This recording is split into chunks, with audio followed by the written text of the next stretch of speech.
O Brasil tem muitos desafios para a gente pensar no cenário de games. Eu acho que um dos principais é a qualidade da internet, que ela é distribuída de forma desigual pelo país. Então, a gente tem estados brasileiros onde tem internet de muita qualidade, outros estados onde tem dificuldades nesse sentido. E isso é uma coisa estrutural. Então, eu acho que esse é um ponto que a gente pode pensar.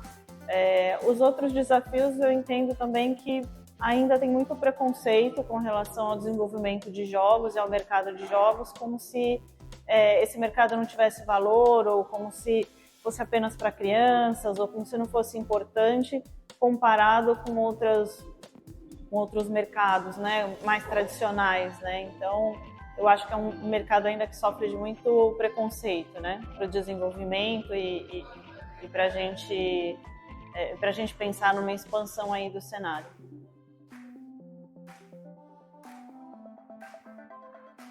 Políticas públicas, ele é um tema amplo, né? Mas o ideal seria que a gente tivesse políticas em nível federal, em nível estadual, em nível municipal. O ideal seria que essas políticas fossem coordenadas, né? Para que tenha uma centralização das ações e que não apenas se cada um faz uma ação para um lado, que isso dificulta um pouco o cenário. Eu acho que dentre essas ações ele está ligado um pouco também com os tipos de jogos que são produzidos. Então, às vezes estados ou empresas diferentes produzem jogos diferentes. Então, para os jogos de entretenimento você tem uma estratégia de produção, de distribuição.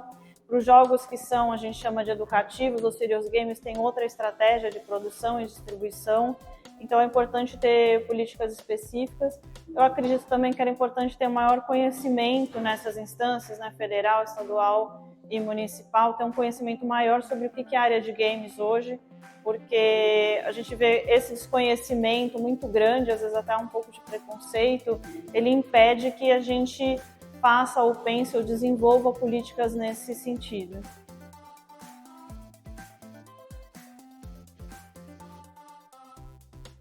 A participação feminina na indústria de games ela ainda é baixa no Brasil, apesar de no Brasil a gente ter cerca de 30% dos trabalhadores de jogos sendo do sexo, né, ou do gênero feminino.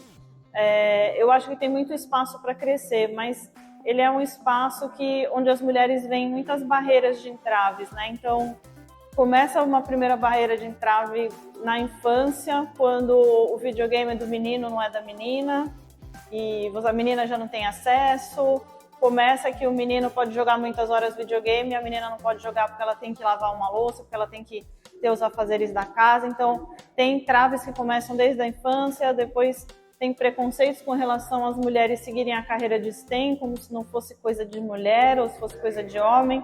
Depois tem toda a questão de quando as mulheres vão jogar, elas se confrontam com um comportamento tóxico, e esse comportamento tóxico dentro dos games também desestimula as mulheres a participar desses jogos, até chegar ali na faculdade, onde depois desse processo todo a gente tem poucas mulheres que vão a esses cursos, seja de computação, seja de bacharelado ou tecnólogo em jogos digitais. Então, tem muitas barreiras para as mulheres participarem aí desse cenário.